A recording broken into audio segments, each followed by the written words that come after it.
One more series to close out the HGC weekend, and for North America, it is a big one. This is a series that may, when we look back at the end of the part, be what sent one team to the Crucible. Gillian Dredd here, back again for the last North American series of the weekend, Superstars versus Lag Force. What are your first thoughts? I mean, I gotta hear. Both teams have made a lot of changes in their roles, and I think it's going to come down to who has been able to adjust faster with those role swaps. We saw B-Kid put on quite a performance versus Space Station Gaming. It's hard to switch off of a warrior player who has been warrior for as long as he has off of that role and try to immediately find success. And they did so over the break. So I think it has to be Superstars who step up to that level, especially if Lag Force, as long as that wasn't like kind of a one-time thing for Lag Force. I agree with you. I mean, by no means do we have the right to be able to claim that Superstars would be the underdog here, but it kind of feels that way, at least with a bit of hype and performance that we've already seen out of Lag Force. And, you know, getting even the interview we had with Big Impact, and you could see just from morale from him alone that they are very much feeling a lot more positive, and I assume that they're going to have the kind of the same performance we got from them in week one, and that suddenly means Superstars. You got to, you know, start questioning because they have constantly been trying to identify what is their strengths, how they're going to play, and suddenly it feels like Lag Force figured it out. Superstars, you better be able to figure it out fast. Let's take a look at the standings so we can see just exactly how close these three teams are in between Superstars, Even in Death, and Lag Force.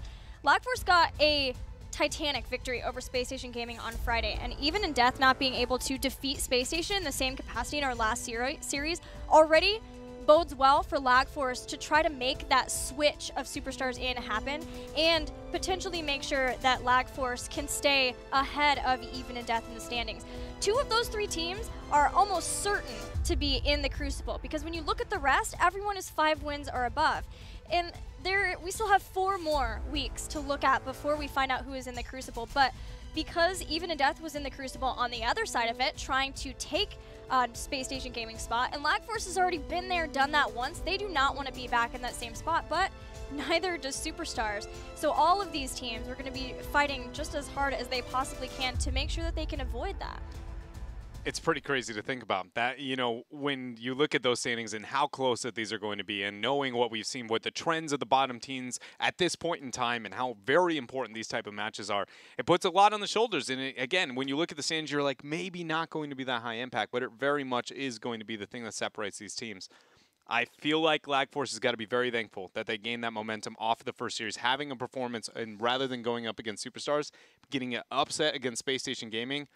I'm scared for Superstars. I really am for this series. I would also say that it's a little more important for Lag Force to win than Superstars because Superstars beat Lag Force in part 1. So being able to defeat Superstars here would break the head-to-head. It would go 1-1, and so that no longer becomes a possibility if we get into a tiebreaker scenario.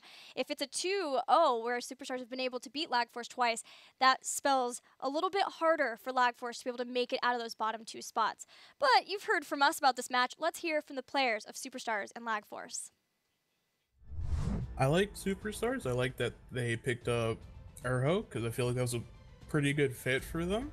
It just feels like sometimes they're in like slumps or something where they don't play to their full potential, but I feel like one of the main things to look out for, I feel like, is Yoda because he's a really big hero pool that he can always depend on to carry his team through games.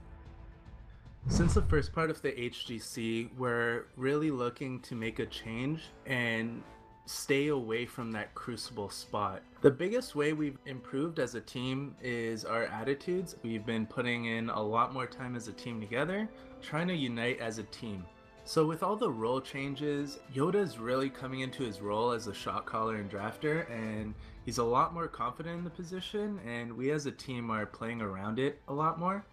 And also Erho switching over from tank to the solo laner. He's getting a lot better in that role too, and he's making a lot more plays. So with our match coming up against Lag F, we're feeling really confident against them just because previously we've matched up fairly well against them. And I feel like we've improved a lot over the break, and we're ready to show you guys what we've done. Both of these teams at the end of part 1 made a change, swapping their warrior player to be the primary shot caller for the team. And that meant Zuna became the warrior for Lag Force, and then we had Srey switching back over Tongue Twister to the warrior. And this is not an isolated incident for these two teams. This has been something that has been extremely common for all of Phase 2, for all of North America. Tempo Storm did the exact same thing in part 1.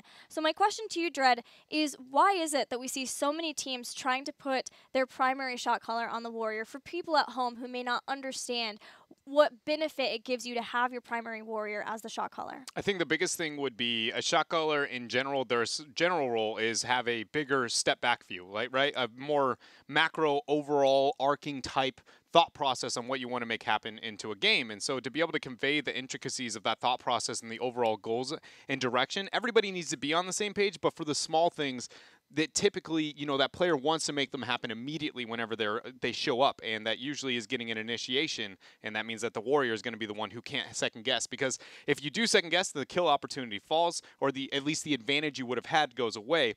And so you never want to have that guy go, can I do this? Can I do this? Then the shot caller's second guessing, doing the math if it meets the overall game plan, and then giving the confirm, and you've lost your opportunity. Now, we do know that Superstars have since all the S names, man, since put Yoda on shot calling. So there have been even further adjustments for Superstars, and there will be more that we talk about. But first, let's get into the Battleground pool and see where we're going for game number 1. It happens to be Battlefield of Eternity, chosen by Lag Force, like we saw from them on Friday versus Space Station. Yeah, it's not surprising the Lag Force is going to take us here, and they have historically really preferred to be able to play on Battlefield of Eternity.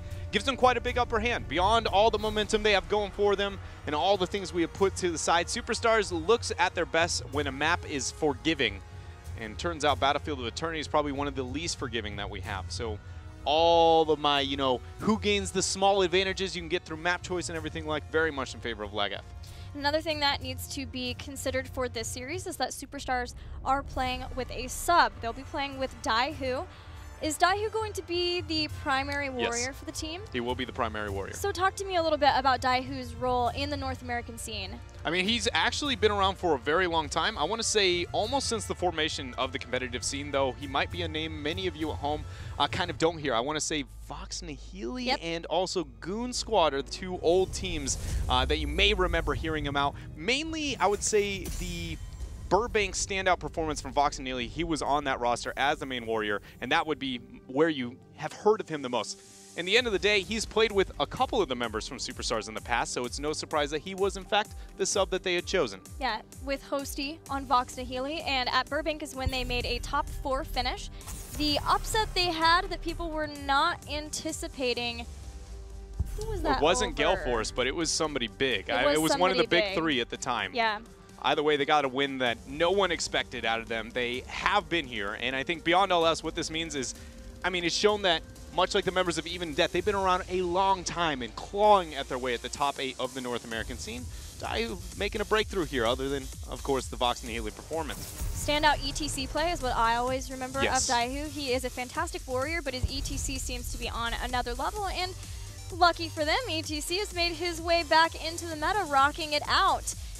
The bans in place, Superstars banning Ariel, banning Abathur, picking Ariel. Abathur was in 2 of the 3 games for Naventic. Their focus on macro game really showing in their last series versus Space Station. I'm a little concerned already with the direction Superstars has gone, though, with the high commitment into the Ariel. That almost always means that you want to play double support playstyle. Maybe I'm actually not giving them enough credit, because if that is the direction they wanted to go, the slow hangout over the long run, you want to remove as many globals as possible so that Abathur ban would be heads up. I just traditionally viewed as you don't want to make mistakes in the early game. You don't want to be able to fall behind. I would almost feel comfortable giving Lag F that Abathur play that slow game and give myself the upper hand into the early game. But overall here, I am just concerned about their ability to abuse the Ariel on a map like this where you're not going to get that early game pressure onto the front walls. There's only 2 to take, and most of the time if you commit to them, you're losing something else elsewhere that's worth a little bit more. It is giving Lag Force pause. They're taking all of the time to get these next 2 picks into the fray. They'll get Rhaegar into Haka, still making sure that they have a global hero. They can't get their Abathur. We may still yet get a Zagara from them. B-Kid played Zagara and even got a shout out from Glaurung not wanting to play it against B-Kid Zagara, but Dahaka is the first that we'll see, and then Rhaegar as a support offers a lot of damage to the Immortals if you take Lightning Bond. What's next for immediately, Superstars? my thought has got to be, are they going to commit to a high Uther here and go for the double support play?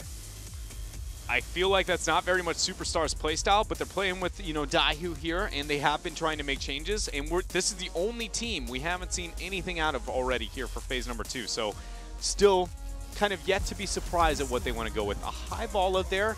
Understandable to see her spike, just considering the monster killer and ability to take out the race on the Immortal itself, and then the Garrosh making another showing.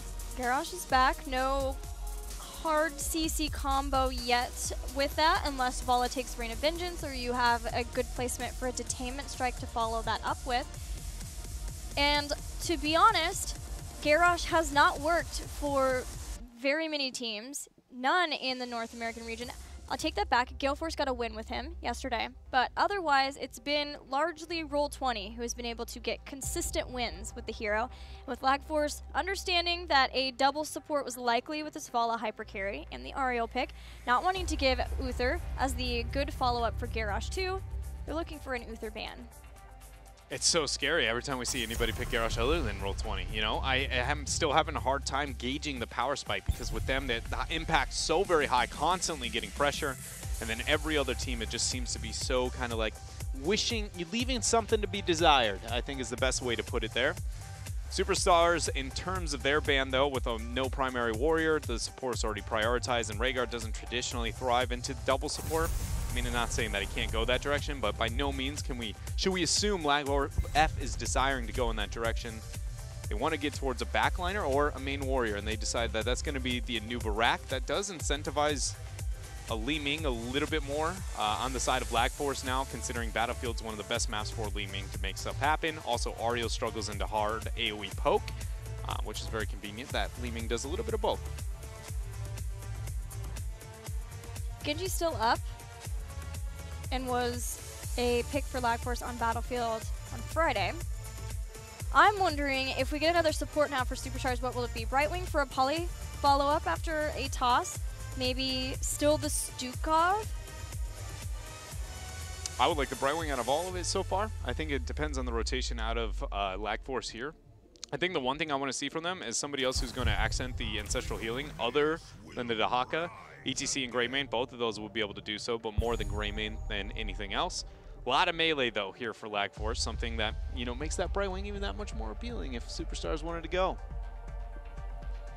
Final 2 picks. If we do have a double support Valla, I think we'll see Yoda playing that Valla. He was starting to switch more and more to the range.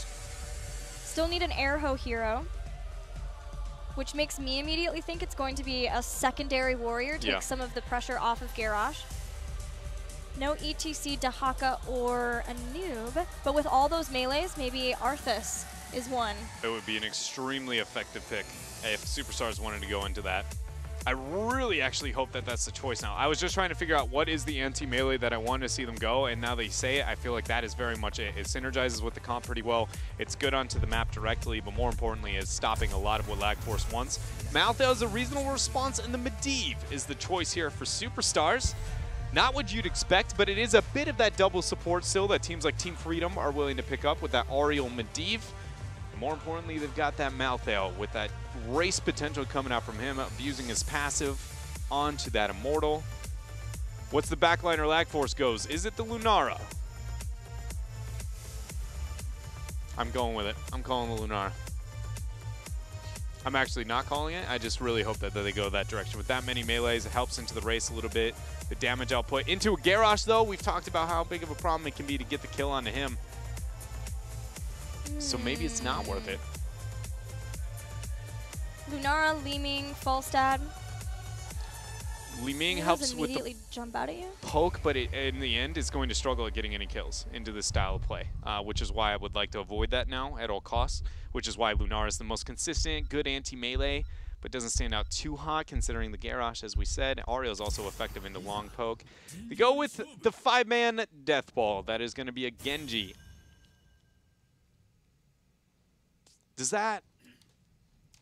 When you see that Genji going as that last pick, does it make you immediately go, oh man, Lack Force is going to dominate, or does it make you second guess? It's another hero who has a lot of mobility, so maybe you can soak up the throws of Garrosh. It wasn't, you know, sometimes you see Genji picks and you're like, oh man, this is gonna be bad. This is it. That was such a good Genji pick. But it was something that was prioritized by Lag Force before on Battlefield. I think the main thing for Battlefield for Lag Force is that they still have a global. They have Dahaka. That seems to be #1 for them at this point, that they have some sort of global to try to get ahead or at least keep up in the soak and the experience, so they always have opportunities to fight. I think the biggest thing I got to be noting, though, for Superstars is they have the opportunity to I guess I doubt they will. Most likely will be Urho now with the transitions, but I was thinking about, like, if you give Yoda and Malthael into the Dahaka matchup, he's going to flat win it. And it's suddenly, like, if we still end up seeing that from them, I feel like that Dahaka is going to be under a lot of pressure maybe they haven't received. I personally, I feel like I'm skeptical of the Genji pickup, but on the other side, I do feel like Superstars, they're playing with a sub. They've got a lot of, they've been still trying to find themselves. The momentum here is for Lag Force. It's just off the draft alone. I was very surprised to see that commit to another melee in this situation, especially now Medivh has an opportunity to just single-handedly win the game. One ley line, one, you could even polybomb, make an argument into that. Don't think we're going to see it, but I mean, there is a bit of an argument for it. That's how easy it should be to hit AoE crowd controls. We're ready to get our first game of this series with Crucible implications underway. We're going to Battlefield of Eternity for Game 1. And in the blue, the team with all the momentum behind them after the performance in Week 1. We have Zuna on that ETC. Tomster is going to be our Rhaegar. Genji played by Big Impact. We have B-Kid on that Dahaka. And iDreams, the Gray Main, it is Lag Force. In the red, the members of Superstars. Daihu, sub player, will be playing that Garrosh. Up next, Hosty playing his Medivh. Absolutely no surprise there. Yoda indeed will be playing the Vala. Iacona playing Ariel. And finally, playing Malthael is Erho. We got on a pale horse coming out here from Urho. Loving it again as a way of making sure that you can keep up with Dahaka in the split soak. Run in, throw out your Death Shroud to get the Reaper's Mark consistently on the Immortal, and then get back in the lane soaking. It's the second time we've seen this. I think it's a really brilliant talent adjustment that we see out of NA. I mean, it's not like he loses that much. He does lose a little bit of trade-off into his teamfight potential in the later stages, but that is all that you sacrifice at that talent tier. It's without a doubt probably, I mean, the least must-have, I feel like, of almost all of his talent tiers. Yeah, Fear the Reaper does make you a lot safer when it comes to ganks, but if you are confident in both your team calling out when people are missing and your own map sense, then not having that movement speed, but especially the ability to go through heroes, would mean that he's more vulnerable to ganks. And they'll have to keep that in mind because Superstars are playing versus this Genji who can rotate around a lot looking for ganks in the laning phase. Looks like it's a 2-3 laning setup for Lag Force, and it's being matched by Superstars as the Medivh made the transfer over to the top. Neither team honestly has a dominant laning phase. Both of these teams are more kind of like, hey, can the Immortal spawn please? Because that would be very nice. This is what we built this composition for. If anybody, you know, feels like that is going to be more needed than the other, it would be Lag Force, just so that Dahaka can suddenly try to get value. But again, on the pale horse, might be able to make up for it is going to be the Malthael. 8 seconds in, and first Immortal phase is going to come online. Yoda's built into Monster Hunter. See how the build developed. Generally, when you have a Vala Ariel on this Battleground, at least in North America, you don't see the adjustment into that build, but wanting to make sure that Yoda can do the bonus damage to the Immortals. And will also help in 1v1 situations. If she gets caught, the 1v1, maybe with Biggie, someone else jumping on top of her, Dahaka, and hopefully try to scare away with a double Hungering Arrow to the face. Medivh is doing his best to get the side soak elsewhere, just staying in Raven form. Daihu's in a bad spot here. Power Slide is going to connect. The Mortal Stun is going to be there, but nobody's going to be flipped away as it is denied. Zuna trying to cut out, but the Medivh shield denying so much damage that, in fact, iDream is the first to fall here. Superstars find themselves the first blood and a lot of damage onto this Immortal.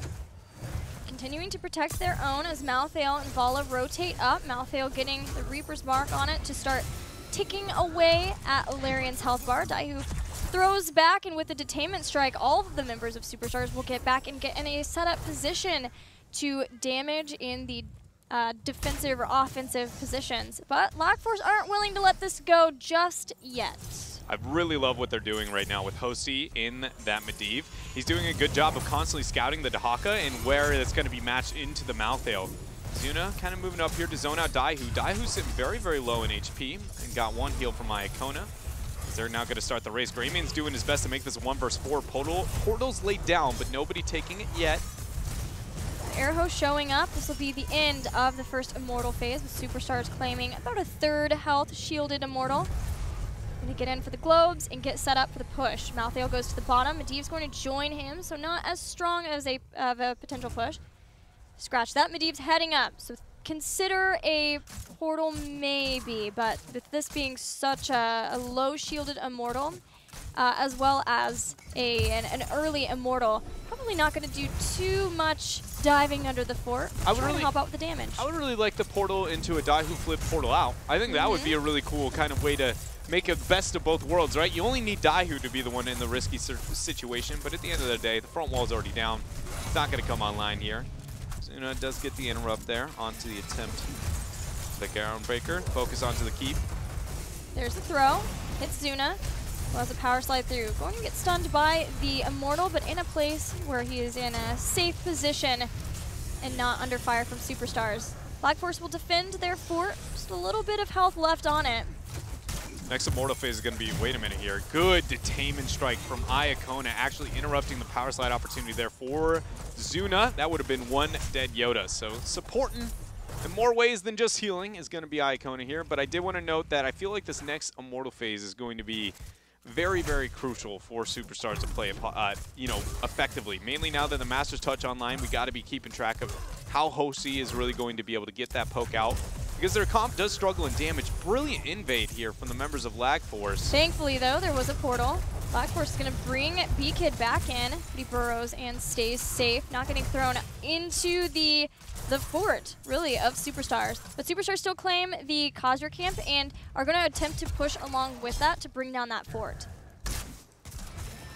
It's Echo Pedal picked up here for ETC at the level 7 mark. Stage dive, maybe? Possible. I don't think you have to take stage dive if you go into Echo Pedal, but I mean, it definitely makes it, if you take stage dive, you want Echo Pedal. You know, it's like kind of a... That's what we saw from Goku when he played the split push ETC. This fort is going to be falling down. LagForce doing their best, but in the end, it just falls away. It's all about the experience, though. The fact that Superstars is not falling ahead in experience, they aren't able to apply too much pressure-wise. In general here, it's just all about the Immortals. It is kind of a funny situation that with the comps and how they're kind of built out, that neither wants to make too much happen. They feel like a lot of their strengths are about either macro on the side of LagForce or poke delay on the side of Superstars. We'll get the opportunity soon enough. The Immortals are starting to spawn, and Superstars just finished their Shaman camp. LagForce getting theirs too. We've got solo laners in both set up, but we'll see Superstars doing their best to bring in Malthael as often as he can out of the lane. Again, to throw out Reaper's Mark with the throwing shade and start taking down the Immortal with the poke that they have. Members of LagForce are collapsing here. Daihu revealed himself a bit earlier. Power slide for the punishment. Iacona gets the Tainment Strike. Force of Will used. Drag immediately after onto Daihu. The armor keeping him on up. He doesn't hit that breaker, but he gets Zuna. This is a bit of the trade-off, you know, with the ETC we have been talking about with him coming more popular. He's one of the few main primary warriors with hard crowd control that has a gap closer to set up. But the difference from his and every other one is he has to risk his own positioning immediately.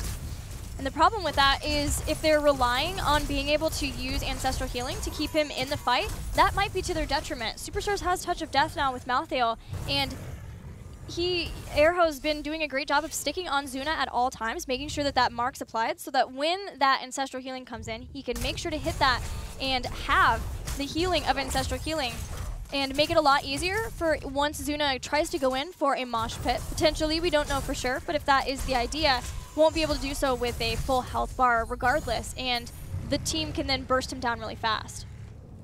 The next couple of seconds for Superstar and what they decide to do, I feel like, is indicating how strong they think they are as a team. Because they have a half-level advantage, a huge Immortal 100% shielding coming online, I mean, there's nothing Lag Force can do until they get 10s. They send the Malthael top to be able to keep the advantage for the long run rather than seeing if they can make up for more on a 5-man commitment towards bottom. Because this is a beautiful flank section that you can make, and the members of Lag F essentially would just be forced to take a full-on fight, and there's no way around it. So by sending the Malthael, it shows that they are far more concerned about later levels than they are about opening up the map, getting a keep, for instance, this early on. There's a portal with Daihu looking in for a pull. Finds Biggie, tosses out immediate taunt and Polybomb. Between Polybomb and Rain of Vengeance, a lot of control focus for Superstars in the fight. It will limit the amount of hope that Yoda can generate not having Strafe for Ariel. And in this instance, they're trying to make the retreat. Drag catches, pulling in Daihu, but it's Garrosh. There's a portal there. He pulls Zuna off the team. Moshpit got interrupted, but he gets flipped right back in. Daihu ends up going down with big impact, getting himself a reset, but Zuna also was there to fall. iDream in a bad position. He is now down, and Superstars get a 2-for-1 trade. The Immortal still sieging away. Tomster, you know, getting the knockback he doesn't want. B-Kid gets stunned. Beautiful dodge of that detainment strike. He keeps himself alive. And get like Polybomb. Just, you know, just casually throw him. Yeah, I was wondering about it. I think trying to make sure that they have another way of dealing with both Genji and ETC. Just between that and Rain of Vengeance, it seems like they're very, like, responsive, right, to the members of Lag Force. But that does mean that there's no leyline seal for an immediate disengage, no setup of a wombo in that way, but they're just far more focused on retreating, making sure that they have the control of the setup, and then they can get kills off of throws, or if they're going to get into a full fight, have Airho on the back line, drawing a lot of the aggro while they get a throw in the meantime. And so I do want to take a minute to take back to the rotations of Superstars there. We saw a minute where they had the full 10 advantage, an entire level lead, and they waited until Lag Force had the opportunity to get the 10 pretty much before they were willing to force that fight and force that initiation. And it gave enough of a window for Lag Force to almost rebuttal. At the end of the day, Superstars, through teamwork, was able to come out on top. But these are the small things that they cannot continue forward if they want to claw out of the Crucible range. I mean, it is a direct difference between them and those teams sitting right above, you know, joining in the 5 wins club, as we've put it so much throughout this weekend. Daihu sharking in, finds a Tomster, but the rest of the team is separated out by Zuna and Big E. That allows Zuna to power slide in and Big E to get out with his mobility. But the invade still continues. Superstars very confident they can steal the Shaman camp and get rid of any pressure Lagaf could put onto their lanes, especially with that 13 advantage. Yeah, the biggest thing there for Superstars, I don't know if they were calculated and knew the cooldown timer, and that's why that went down, but Zuna was just begging. He was 5 seconds away from that mosh pit coming up. And if you're an ETC with mosh pit, you know mercenary invades are probably one of your prime areas to get those huge 4, 3, 5-man mosh pits. But Lag Force, or excuse me, Superstars calculated, got out of there before things got wild. We've got 5 more seconds, and this is going to be the secondary Immortal phase. And I'm assuming Lag Force is just going to be grasping for those 13s and then get the initiation here on the Superstars. Zuna. Zuna's caught. Daihu's there. Oh, power slides away. Campers camp at the top. Immortal started. The team using the portal will get onto Lag Force's Immortal just before Lagaf can get 13 and be ready to fight. Just getting that early damage, that free damage time before Lagaf are in position. Really well done here from Superstars. Now they're looking to regroup. OC getting the reveal onto Zuna. Malthael got passive. Second one's going to hit there. Power slide comes on in. Portal's laid down. It's the attainment strike. The taunt, a lot of damage cleanse from Tomster. Keeps Zuna alive. Ancestral does land, but there you go. That is the Malthael debuff there that just wastes the Ancestral. Tormented Souls was also used. Warlord Challenge will be up fairly soon, but Tormented Souls is a long cooldown, and at least it was a long cooldown for a long cooldown, and Zuna can start the long haul heal back up to full. Still has Mosh Pit. There's a lot of chokes. There's so many chokes around this, but there are good poking heroes as long as they create the space for the poke to come out. There's one. There's another. Halfway point achieved. Keep an eye on what Hosey's doing here. He is concerned about where Lag Force is positioned, but the biggest thing he is paying attention to is Zuna for that mosh pit. He's making sure anytime he wants to get a flank or get those chokes that you were talking about, they always know where ETC is. They got an idea of where Lag Force is, but Zuna is always on the Ravens' radar. And whenever he's in the Raven, he is guaranteed not to be in the mosh pit, which means he can drop down, polybomb. There you go. Thank you very much. Mosh pit over. No dancing. And polybomb is a very short cooldown compared to that of Leyline Seal, and the fact that it is only 40 seconds long, which means you have better follow-up on the Daihu too. It's a, it's a bit of a kind of beautiful, like, Brightwing makeup that you were talking about earlier on. Daihu gets a flip. It forces a cleanse. This power slide in. Oh, that is not the mosh you want. Nope, Daihu will pull him out of it anyway. He's fairly low, and with the Dragon Blade, a lot of members getting extremely low in health, but the Crystal Aegis brings down Genji. And Hosey's able to keep members alive. Detainment Strike's used. Iacona. He's got the support. Heals over the wall. Now B-Kid burrows. The portal's laid down. That is going to be a dead Dino. 2 members of Lag Force are out of here. Immortal going over to Superstars. And this one might be enough to end this game. That's going to be a 16 power spike with near 100% shielding onto an Immortal. More importantly, it's going to be at a keep where Lag Force is absolutely going to be 16-less. Kona's been playing so well this game. And Superstars have been playing in a very concerted way, especially again playing with a sub. But as we talked about, Daihu is no slouch. He's been around for a long time in his favored position of warrior, and it's great to see him being adjusted to the new warrior of Garrosh. So, if you're Lag Force, how do you stop this game from ending? Traditionally, you would be like, we'll move past the Immortal, but that's not really going to be too much of an option at this point in time, mainly because your hard crowd controls to initiate are just not there. Mosh Pit's not available for 45 more seconds. It's going to have to be somewhere around the keep, avoiding getting as much damage outward. But we talked about all the melees Lag Force has. Melees means you're terrible at defending shielded Immortals. And Gilly, I don't know if we've taken a minute to appreciate how much white's on the health bar. It's a lot. It's practically all of it. Full shielded as it steps in and takes down the 2 towers in the gate. And there's still plenty allowing it to be at that range. And it's terrifying to be moving into range to attack it when you're up against a Garrosh. Dahaka has now made his way back in. Big Impact getting harassment there onto Hosty. Zuna not dropping the Mosh Pit yet. 5 more seconds before it comes online. Ancestral has already used. Oh, iDream, good night. He found Iacona, but he will not find anyone else with the Dragon Blade. 3 members of Lag Force are down. The Immortal shielding still remains. And this looks like it is all she wrote. Superstars is going to take game 1 over Lag Force. Not even a Miracle Mosh Pit can recover this one for Zuna. I know he eventually died, but iDream had the plays there at the end. He dodged 2 stacks of Brand of Vengeance, going after Ariel, gets her out of the Crystal Aegis, does go down, but takes out the support, the Ariel, so there's no longer supporting left, doing what he thought would maybe be the difference of being able to keep his team into the game. But at that point, they had just fallen way too far behind. Superstars gets the victory on Battlefield of Eternity versus Lag Force. That's not a good sign for Lag Force. That was really kind of, you would give them one map where it's like they should be able to get a win. It has got to be on a map like BOE. But for me, it's a bit more of how it kind of all went down. Not where we were, but it was like who ended up playing to what aspects of their strength.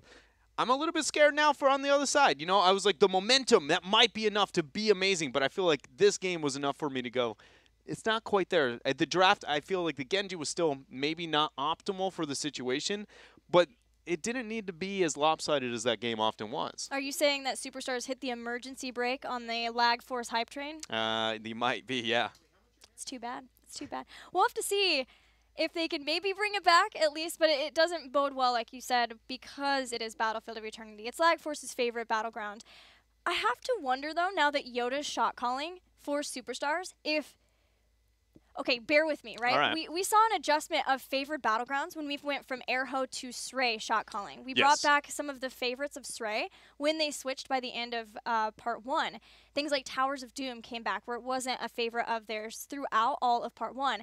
I wonder if that's going to happen again now that Yoda is shot calling, which would mean that Battlefield of Eternity would feel far more comfortable for this team. That's a good point that you bring up. I think that is reasonable to assume which maps for which shot callers I don't know well enough to be like, you know, this is going to be to that one. But you are right. Like, I can genuinely say that even when I was shot calling, there are certain maps where I was like, I can shot call this better than most other shot callers in North America. Like, just this map is more mine than that of others. And I feel like there's no reason that trend should ever die. And I mean, it shows for all parts of the world, right? Every team has a favorite map for a good reason. Equinox to Space Station. Braxis became a favorite of theirs too. Well, we just saw Garrosh get a victory for team not just Roll20. Superstars were able to make it work too, and with Daihu. So let's hear what the players have been saying about Garrosh.